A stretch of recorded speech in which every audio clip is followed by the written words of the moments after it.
automation and orchestration, endpoint detection and response, network visibility, cloud, containers, DevSecOps, threat intelligence, security platforms. Wondering how to keep up with all the latest security products and trends while still keeping your organization safe? Then stick around to listen to Ready, Set, Secure, the SET Solutions Podcast.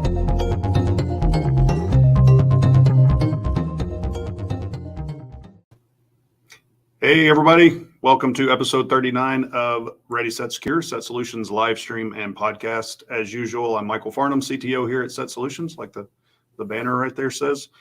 Joining me, the team looks a little different today, right? So joining us today, Brandt, Varni. Brandt is, why don't you give him your title because it's changed recently. It has. I am our Director of Practice Management. Director of Practice Management. So you used to lead up the data analytics practice.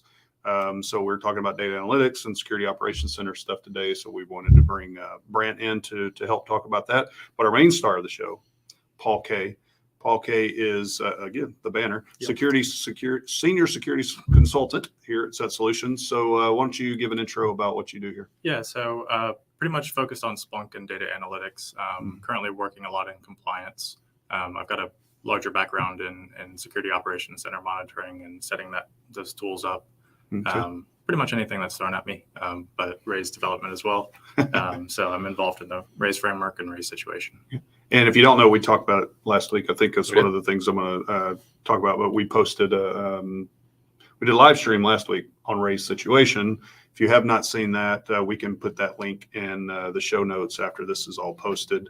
But RAISE situation, RAISE framework are the two Splunk apps that SET Solutions has built. You're very much involved in that. But what we've got you here today to talk about is SOC stuff. So we'll talk about that in a little bit. Awesome. All right, cool. Well, thanks, gentlemen, for joining us. For everybody, as usual, we'll jump into the SET Solutions segment real fast and give you an update on what we're doing out in the wild.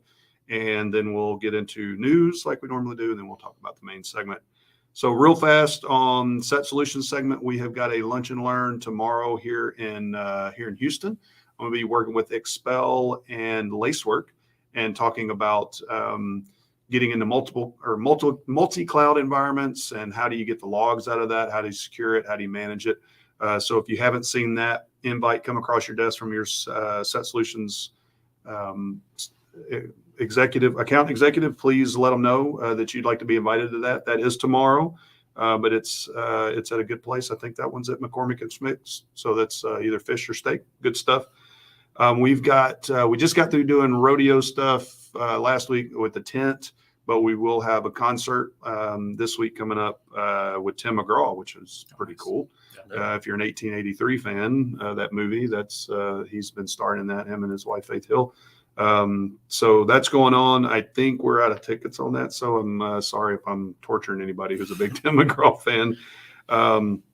We're starting to do a lot going out live now, which is really good with all the numbers going down. We've got a couple of shooting events in Dallas and OKC. I think we're going to do some tactical type stuff and maybe some clay shooting, stuff like that. So kind of fun stuff, different. And then the Cribble log stream video that Mark Allen did that with Cribble. That's if you don't know what Cribble is, very, very exciting stuff. We're going to be talking about that later today for any kind of data pipelining you need. So please check out Cribble. That's CRIBL. They do some really cool stuff. So there's more that we're doing, but that's just kind of the update for this time. So now we'll jump into the news segment. So we've got 3 articles. That's typically how it works. First of all, I'm going to be talking about, it's on everybody's plate right now, everybody's mind, all the news stories are about it. Yes, I'm bringing up something about Ukraine, but I think this one's interesting because they've kind of created a volunteer cyber force. I think it's kind of neat, almost like a militia cyber force in a way, which is really neat. Brandt here is going to be talking about ransomware on manufacturing firms. It's kind of the lead cyber security attack vector it looked like in 2021. I think that's all kind of getting derived from the Dragos report that just came out, which if you haven't seen, that's really cool. And then Paul's going to be talking about security compliance startups, but also from the SOC perspective, which we've kind of already introduced. Yeah. So let me just go ahead and jump in. I'll do mine first, get the political stuff out of the way, and then we'll talk about some other stuff. It's, obviously a sensitive topic, but I think pretty much everybody's that, on this side of the fence anyway, are pretty much in support of Ukraine. And Ukraine has created a kind of a militia, if you will, of cybersecurity forces. So they're anybody who's got some skills or knows some stuff. There's a site they've got set up. I think it's on Telegram, and like 100 and some thousand people or something have signed up for this. And they're basically doling out different things for them to do to help the cybersecurity effort, because that Russia's doing their stuff and Ukraine's going back at them. Again, there's some controversial stuff depending on how you look at it, from attack back and stuff, but this is a whole different world. Thought it was really interesting that they're just assigning these volunteers instead of just doing it from a government standpoint. And if you know anything about Russia's capabilities in this space, it's the same way. Russia's outguns them on the traditional warfare side and they outgun them on the cyber side, but they're doing very creative things to stop both of those. And this is a creative way of doing this. So I think they're going after things like their Russian Ministry of Defense website, Kremlin, going after a bunch of different targets to try to slow down Russia's efforts. So yeah, I thought it was pretty interesting. I mean, you got any comments? What are your thoughts on it? I saw this morning somebody had hacked one of the Russian media outlet sites and kind of posted that we are being forced to take down these stories and this will also be deleted, that kind of thing. So I assume a lot of that activity is going to increase as we see it go forward. And it may be connected, or who knows, but it could be. Anonymous has gotten into the thing, right? Yeah. So Anonymous has got in there and doing the same thing. And if you got Anonymous on your side, I don't know. It's like, it's kind of, but they're definitely, seems like they're on the side of helping Ukraine. So they're doing some good stuff too. But it's just interesting seeing how warfare is changing. Absolutely. This is not the traditional way we've seen it in the past, and really interesting to kind of see it on full display for the first time, really at this large scale. It's huge scale. I mean, it's all over the world. I mean, you don't need to have traditional warfare to have something of a world war, depending on, and again, all those are controversial ways of people looking at it. I've heard so many people go on both sides of whether cyber warfare is traditional warfare, if it's regular warfare. I mean, it is new, right? It's a new way of going at it. I don't think that can be denied. So, all right. Well, that is out of the way. We'll see if we get attacked by anybody. I doubt it. Hopefully not. So next up, we've got Paul talking about the security compliance startups and kind of SOC from a SOC perspective. But what kind of stood out to you? The article kind of focuses on a few individual startups and kind of how much funding they've raised in their Series B. But the overall kind of idea of the article is that with the huge focus with the executive order for federal governments, with SOC 2 becoming more and more accepted, ISO compliance, PCI, all that kind of stuff. So there's a very, very large growing space of compliance work that needs to be done.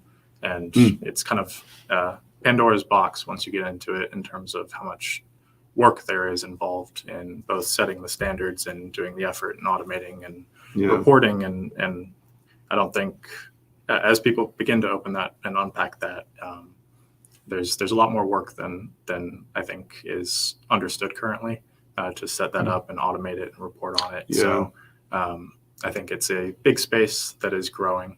Splunk and data analytics can definitely help with that, and kind of we do that for some of our clients as well, and kind of auditing compliance frameworks. And it's just a larger space than I think ours is catered to currently, in the sense of there's a lot of room to grow and help these companies along in building out their frameworks, what their compliance looks like, and kind of automating that effort as well. Well, I think we've got, so from a data analytics side, and then just from a pure how you report standpoint, how you keep up with it. There's like one of our partners, SecurityGate, is very much involved in that, right? In automating the responses. But what you're talking about is pulling the data in and automating the status of different areas, right? So instead of coming in every year, you get audited against these frameworks. You can instead have a consistent view of where are we now with this compliance framework, so that when it comes time for the audit, you don't necessarily have surprise. You kind of know where you are. Stay up to date. State. Yeah. I think a lot of people downplay the amount of effort that goes into staying compliant. Mm-hmm. There's Absolutely. obviously a large effort to get to that compliant level. Yeah. But how do you know that you're still compliant? No surprises come audit time, and then really just making your life easier come audit time. Mhm. Yeah.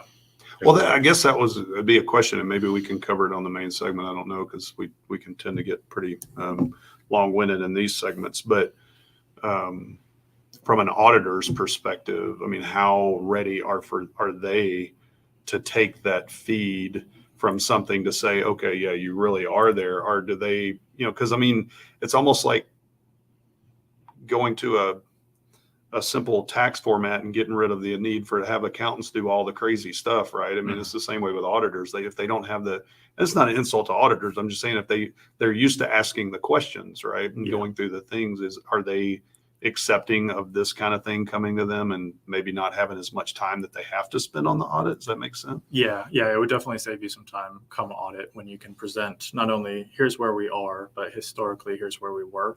Yeah. And proving that you are in fact auditing it is one of the controls for a lot of these frameworks as well. Yeah. So Interesting. Yeah, I could see.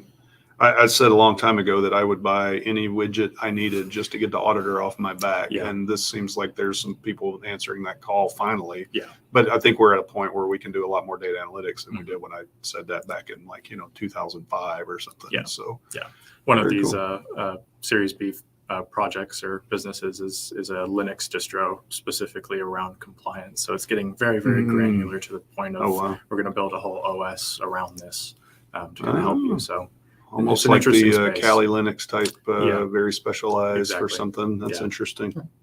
That's really cool. All right. Well, thanks for bringing that up. That's I'm going to dig more into that because that's my job. All right. So now we've got ransomware being kind of a lead cyber attack in the industrial sector over 2021. I don't think anybody's totally surprised by that, but I don't think necessarily it's a surprise. But really, one of the big things that I saw really interested me with this article is to the extent of how much that happened. So one of the big things the article brought up is the manufacturing business is now actually the most targeted industry. It surpassed the financial industry. So they're more and more a target of these types of attacks, and not just your traditional ransomware of stealing data, but really causing havoc, kind of like we saw with Colonial Pipeline and some of these other big name ones. So just seeing that continue to evolve in industries that weren't traditionally targeted suddenly being the main targets. Yeah. I mean, they think that's because, or I don't know if they said it, but that generally they're not ready for it. Whereas like financial firms have been thought of generally as pretty mature for the last, 5+ years. Did they get into that? They didn't get into that. I mean, I think that definitely makes sense. We've talked about it before on some previous podcasts, and OT and starting to build security around our OT. And as technology is changing, so is the landscape of protecting our OT environments. So I know one of the big things they did touch on there was the lack of visibility within those environments. So that something we're Trigos wants to help with that, right? I mean, I think I did see the report that they built, and it had some really good data in it.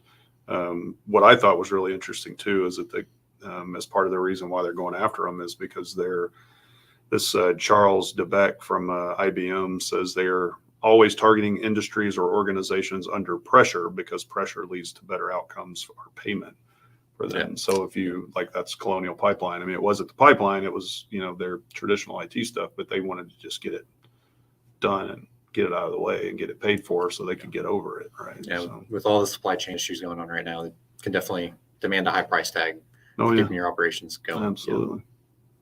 You got any thoughts on it? Yeah, I mean, Colonial Pipeline, they were losing more per day than was asked in the ransom, basically. So, yeah, operationally, it's more cost effective to just pay it and move on. Get her done. Unfortunately, Yeah. We had a guy on here, Zach, a friend of mine that he was on the podcast late last year, and he is a ransomware negotiator guy. So he negotiates payments.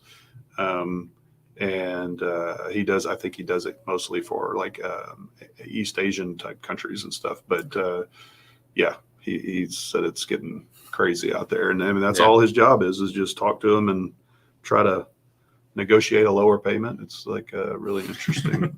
It's like, okay, if you can do that, treating them like a legitimate business model, but they kind of are, man. They're making a lot of money. Yeah. So, same time, Russia's starting to lock down on them. That's really weird. A really weird place to be. Okay, well, that was good. Good discussion. Appreciate it. So now we're going to jump into the main segment with Paul. I think we're going to talk about Security Operations Center, but first, we're not going to talk about it from the nuts and bolts type of perspective, really high level. Just pretty generic. Yeah. 3 stages of what do you want to do kind of before you start onboarding any data to your SOC. Yeah. What's the prep work look like? What does the data onboarding process look like in terms of kind of priorities? What data should you onboard? And then afterwards, touch on some of the reporting pitfalls, I guess, that some people do. Maybe metrics type stuff. Yeah. So too many metrics is sometimes a bad thing when it comes to a SOC. You have to put one report on every TV. How many TVs do you need in your SOC? Yeah. Okay. Well, why don't we jump in? I mean, how do you see it starting? What's the highest level? So starting, obviously, it sounds very simple, but off the bat, knowing the landscape. So what's what assets are core, what's critical, what do you need to really protect, and what's kind of ancillary to that. Building relationships is actually critical in the SOC. You mean with your management? So having subject matter experts that are reachable, that you have a working relationship with within the company is critical, because obviously the SOC, everybody who works in the SOC is going to know a lot about the infrastructure and what's going on in the environment, but having the ability to communicate with those teams and kind of get the lay of the land, get communication going, instead of the SOC being this dark room that you just get told no. So yeah, those two things, kind of knowing what's critical, assets and identities, and kind of building relationships and having the dialogue off the bat of what is actually going on versus this shouldn't be going on, if that makes sense. Having the conversation versus just coming in and saying, this is the way it's going to be. This is bad. Get that out of here. Yeah. So, and the core part of that is the kind of knowing what hosts are critical, knowing what's what, because regardless of what data you onboard afterwards, if you don't know what assets are what and what IPs map to what, then you're kind of monitoring nothing effectively. So is it this stage where you start? This is not as granular as the security or the data onboarding itself. This is the assets themselves, but you haven't started saying, I only need this type of data from this. Correct. Okay. So this is like who owns what assets, which business units are critical, and who can I reach out to for this set of systems? Who can I reach out to for this, So kind of identifying your crown jewels and who's my point of contact if something does happen. Yeah, and then having those conversations of what's going on in your environment. So if you've got an app server over here, just kind of discuss kind of the architecture of that and what is expected to be normal. What are you guys doing day to day? Kind of get a baseline before you start onboarding tons of data to try to sift through and make your own baseline, if that makes sense. So it's almost, I mean, I don't want to get off on this tangent, but I mean, if you're building a incident response, disaster recovery type of a plan, a lot of these same people are going to be the ones you're going to be talking to for this, right? Yeah. And it kind of ties into the compliance discussion we had earlier of do you have a DR plan? Do you have backups? Do you have these? Because an incident may occur and you may know that X event happened, but if you don't know how to recover or kind of how it's structured, that resolution of the incident becomes a huge time suck. Because like a tabletop exercise would involve all of Mhm. these same people, and it Exactly. would involve the SOC Yep. because they're the ones that are identifying. And the that's a problem. perfect So, time yeah. to kind of get that discussion going between those Gotcha. teams. Yeah. Okay. Yeah. All right. So that's kind of the higher level of identifying those. I mean, are there any general recommendations you have? I mean, I know everybody's got different environments and stuff, but Yeah. I don't even know if that's. It- I mean, it- it's probably It's way hard. too general, right? But Yeah. So once you, it depends on the environment. Yeah. But obviously identifying, the difference between prod and test, and yeah, kind of yeah. just getting a list of assets and kind of knowing who to reach out to. That's generic for everybody. Who the asset owner is. yeah. I mean, and I guess that's where you're going to start running into whether or not your environment is, from a policy standpoint, kind of how you've structured everything, if you're mature or not, because you've got somebody who it's like the old way of doing things, but unfortunately way too many people do it, is a lot of times IT is seen as the owner of everything, right? Yep. So if you start running in and they're like, oh, they just point to the IT manager the whole time, you're like, okay, we need to, this is a bigger problem. We're not going to be able to build the SOC out until we get this figured out. And right? now you just get a lot of incident or alert noise basically going to one person. Yeah. So spread out to the people who can actually answer the questions. So Okay. Yeah. you So don't you've want to got overload your help desk team. Yeah, basically. exactly. Yeah. Right. You Yeah. don't want to kill them. So that Yeah. that gives you a good indication. So this could be a good indication of where you sit to where you even need to just stop and back up and do other stuff. Yeah. That's going to identify a lot. And if of you it. have a good kind of core of identifying what's production, what's test or whatever, that also gives you not only the SOC ability, but the ability to kind of monitor, is the data in the right place? So if you've got these hosts that are tagged as prod or these hosts that are tagged as test, and you see an alert trigger for them, but it's for prod or test, kind of gets very, very granular that way. But it gives you a lot of opportunity to use that simple mapping across the board, not just in the SOC. Okay. Yeah. Yeah. Another thing I've seen sometimes that helps with some of that too is looking at what are your systems that are helping generate revenue for your company. Mm-hmm. Yeah. So what are your money makers? Mhm. That's probably what you want to make sure is up and running, and those And typically are gonna be protected your high and- priority. yeah. Yep.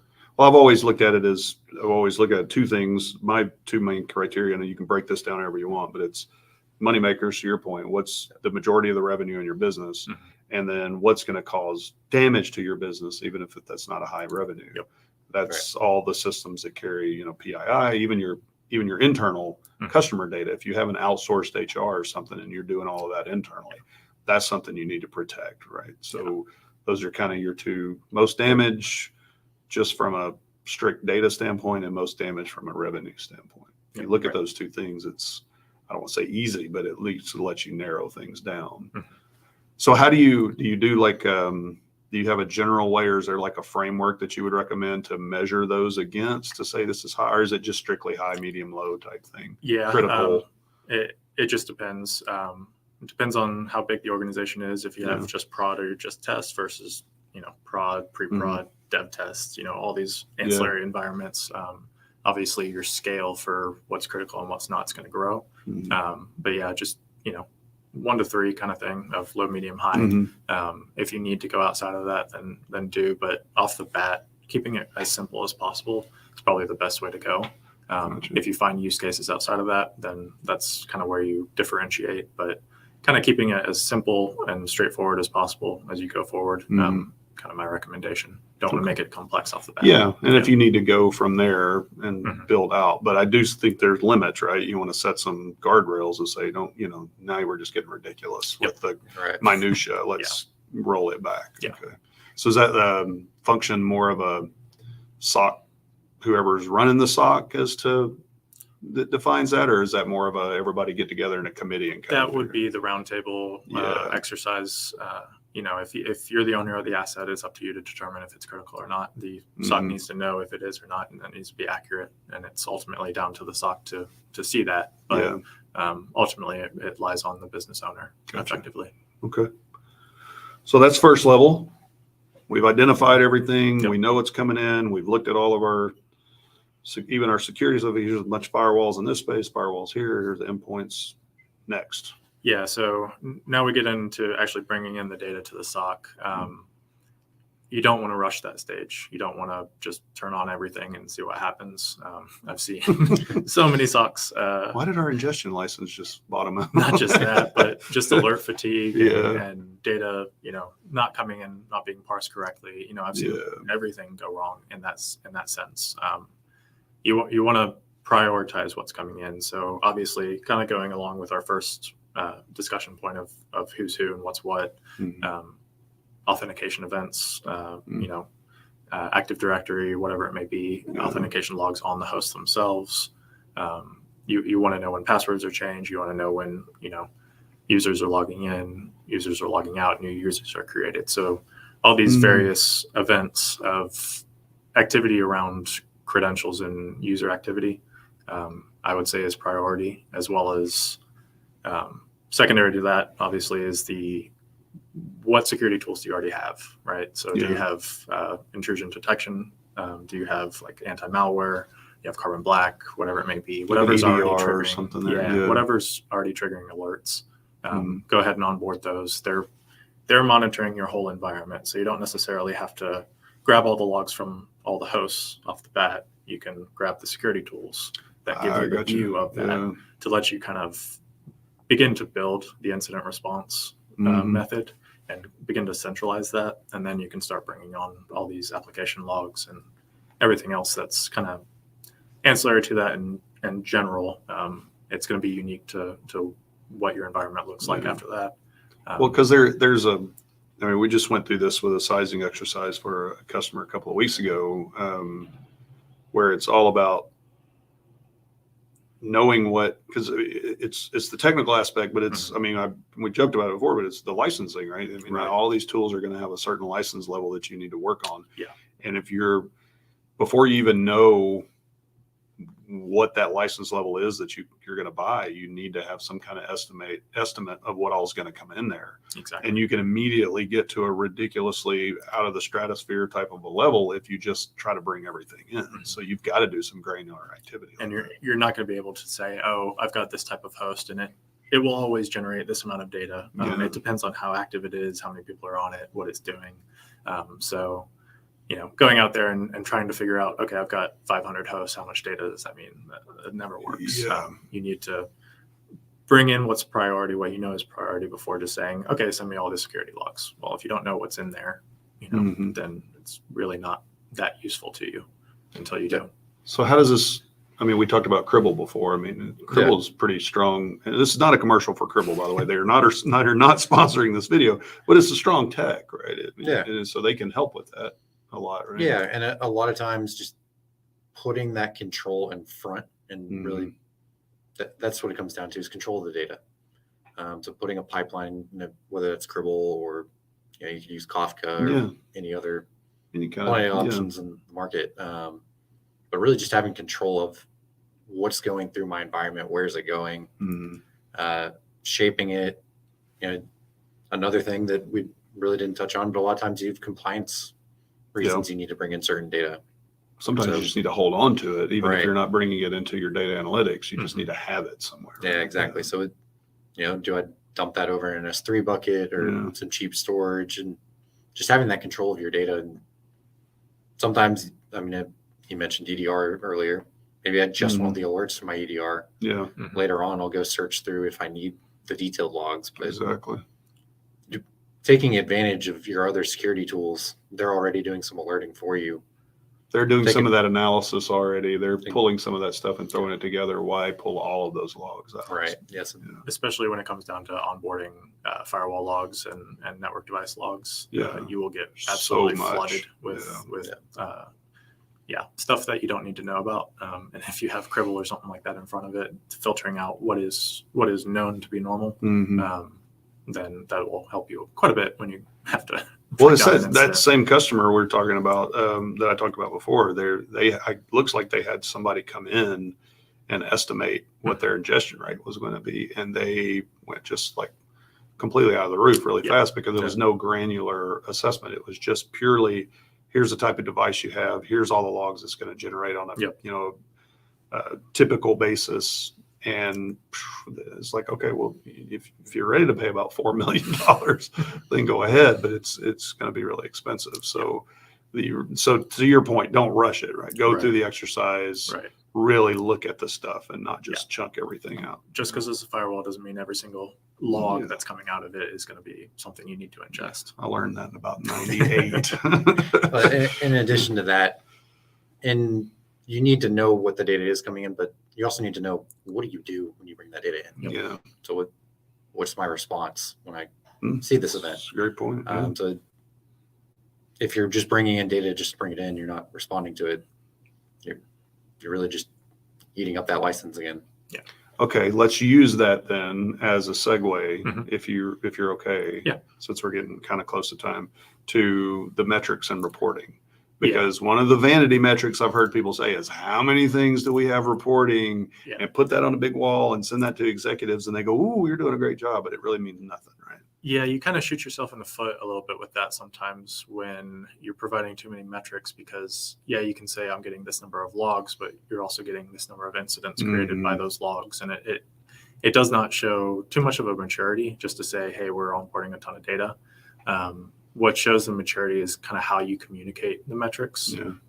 So instead of just spitting out a report and saying, here's the export, here's the number of events we've had, give them context. So, what of those were critical? What of those were actionable? How many false positives did we detect? Kind of get granular with that. And then the ones that are important, kind of get descriptive with them. So not just, these number of events happened. And here's the context to them as much as you can describe that. Kind of give them the story, not just the export of data, if that makes sense. Yeah, it does.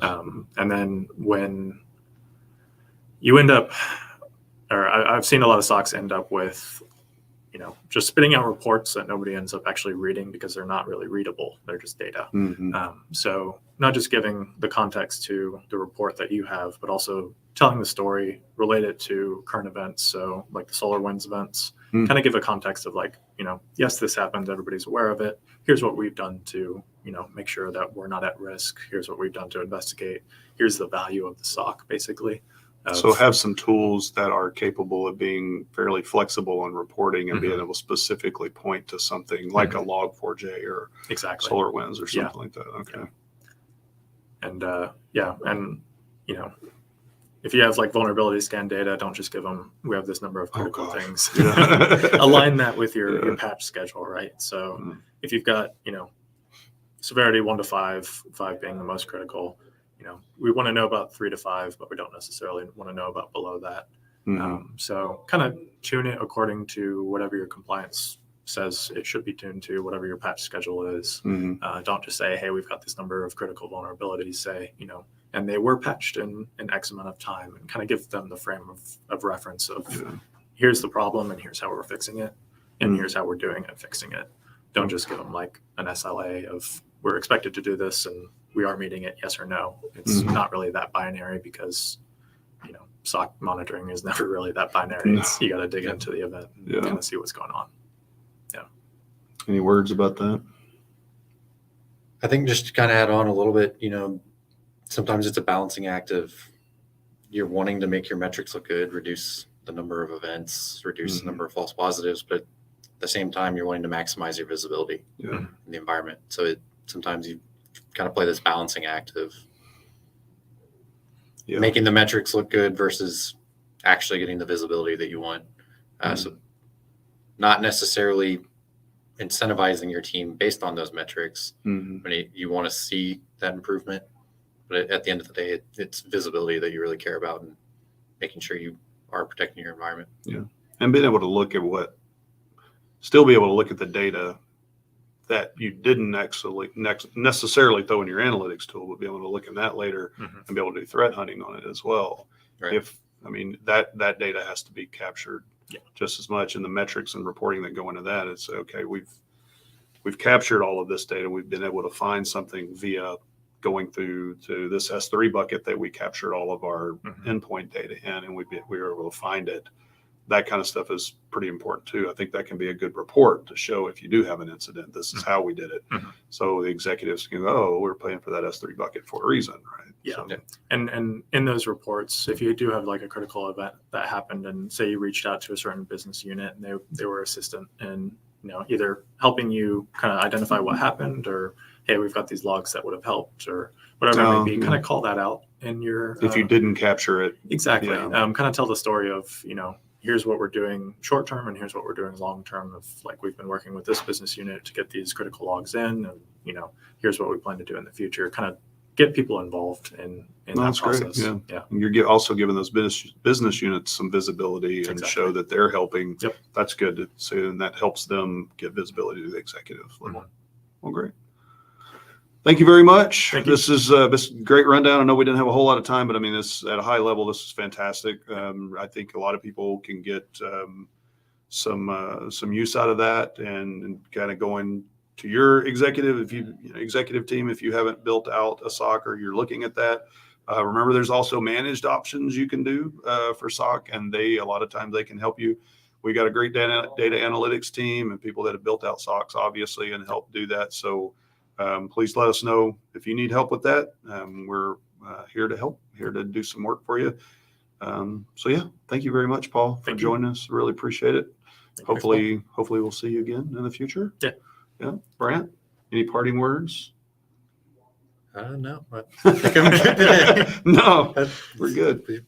No, we've got a great data analytics practice, and happy to help. And you're just leaving them and doing all this operational stuff now, but still a ton of expertise, and not like you can't help with that stuff as well. Yeah. So well, thank you for being here as well. Appreciate it. Thank you. Everybody, thanks for joining us for episode 39. We will see you next time, episode 40. That's crazy that we are hitting a round number again, but very excited to be doing this. So yeah, thank you for joining us. See you next time.